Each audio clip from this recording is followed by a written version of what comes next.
안녕하세요. 반갑습니다. 봄 기운이 아주 좋습니다. 여러분, 오늘은 이 예쁜 봄 기운이 우리의 만성 피로를 가지고 온다는 놀라운 사실을 한번 이야기해 볼까요?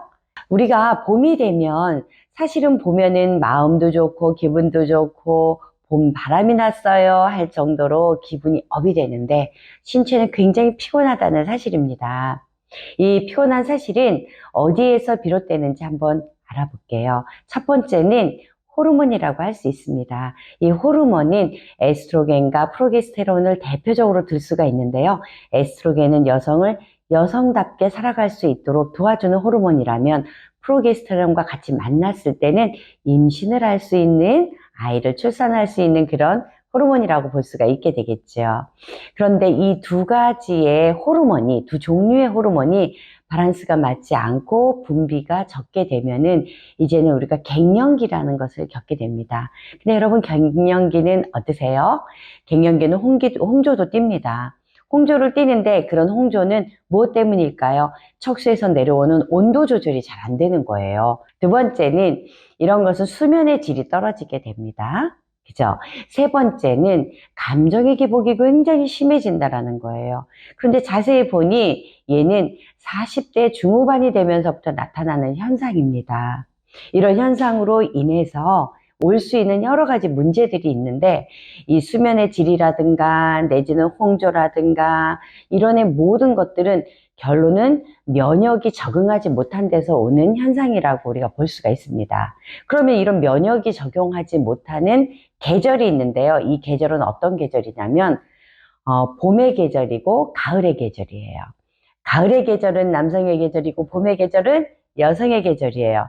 하물며 여성의 계절인 봄의 계절이 만성 피로를 이룬다는 것은 상당히 놀라운 사실이죠.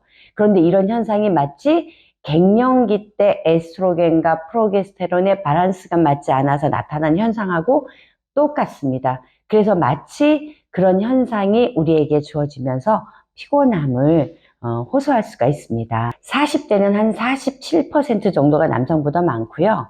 50대는 한 55% 정도가 남성보다 여성의 피로도가 많고요. 놀랍습니다. 60대에서는 한 75%가 더 많다고 합니다.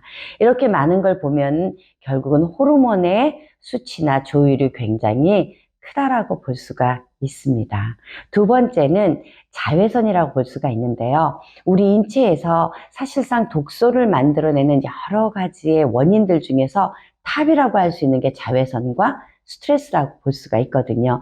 그래서 이런 갑자기 기온이 높아지면서 낮에는 뜨거운 따가운 햇빛에 의해서 우리 인체는 적응하기 위해서 뭐가 더 많아져요? 교감신경이 높아지면서 스트레스에 시달리게 된다는 거죠.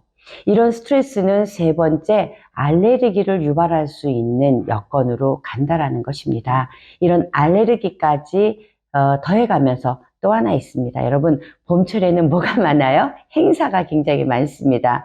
결혼식, 모임, 저희도 물론 워크숍을 하지만 그런 워크숍, 이런 것들이 굉장히 많아지기 시작하면서 심리적인 것도 굉장히 스트레스에 많이 작용을 한다라고 볼 수가 있습니다.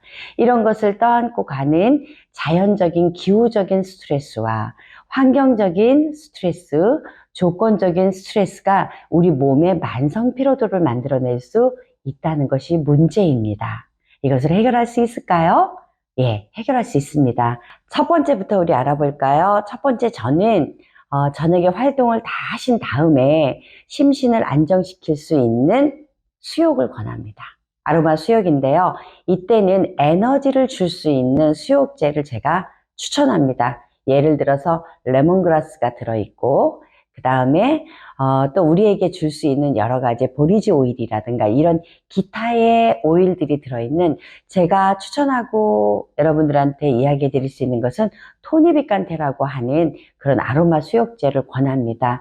얘는 우리가 여러 가지 조건에 의해서 에너지가 떨어져 있을 때 요거는 에너지를 충전해 줄 수 있는, 힘을 줄 수 있는 에너자이저 같은 아로마라고 저희가 볼 수가 있습니다. 두 번째는 적당한 운동이 필요하겠죠. 사실 운동이 필요 없다라는 것은 말이 안 되잖아요. 그쵸? 자, 운동이 필요한데 어떤 운동이 필요하냐면 조금 빠르게 걷기라든가 스트레칭이라든가 이런 것들을 저는 추천해 드리고 싶고요. 세 번째는 정말 중요하죠. 수면의 질을 높여야 된다는 것입니다. 자, 수면의 질을 높이려면은 첫 번째, 뭐가 중요할까요? 낮에 주무시지 마세요. 낮에 주무시지 않고 저녁에 주무셔야 되는데, 이 저녁에 주무셔야 되는 것은 우리가 생각했을 때 아우 나는 피곤해 라고 생각하고 나는 잠을 못 잤어 라고 하는 분들을 대상으로 저희가 한번 조사를 해본 적이 있었거든요. 근데 대부분이 낮에 쪽잠이라도 주무신다는 거예요. 쪽잠이라도 주무시면 저녁 10시 이후에는 사실 잠을 자기가 굉장히 힘들어집니다. 그래서 질 좋은 수면을 위해서 낮잠을 자지 않는 것을 제가 적극 추천해 드립니다. 네 번째는 식이요법입니다. 여러분 저녁에 과식을 하고 주무시면은요, 저희 손끝에 있고 발끝에 있는 혈관들은 굉장히 작거든요. 그런 그쪽으로 전달되어져야 되는 모든 혈액들이 소화하기 위해서 복부로 몰리기 시작을 합니다. 복부로 몰리기 시작하면 팔, 다리에 혈액순환이 되지 않으면서 몸의 독소로 가득하게 되지요. 이렇기 때문에 수면의 질도 떨어지고 소화 능력도 떨어지고 그 다음에 얼굴에 영양이 전달되지 못하기 때문에 미용에도 문제가 됩니다. 그래서 식이요법을 하신데 우리가 볼 것은 야채 위주로, 싱싱한 야채 위주로 드시는데 한국 사람들은요, 백색의 야채는 굉장히 많이 먹게 된대요. 김치를 먹기 때문에. 그래서 만약에 드실 수가 있다면 붉은색, 그 다음에 뭐 주황색, 자주색 이렇게 알록달록한 채소를 좀 선택해서 드셔보시는 것이 훨씬 좋을 것 같습니다. 자, 이렇게 제가 제안을 여러분들한테 드렸는데요. 이렇게 다 해보셨는데도 계속해서 몸이 무기력하고 팔다리가 무겁고 몸이 무겁다라고 느껴지시는 분, 또 의욕이 없으시면요. 저희 필로스 테라피에 연락을 주세요. 저희가 성심성의껏 상담해 드리고요. 저희가 함께 여러분들의 문제를 해결하도록 하겠습니다. 감사합니다.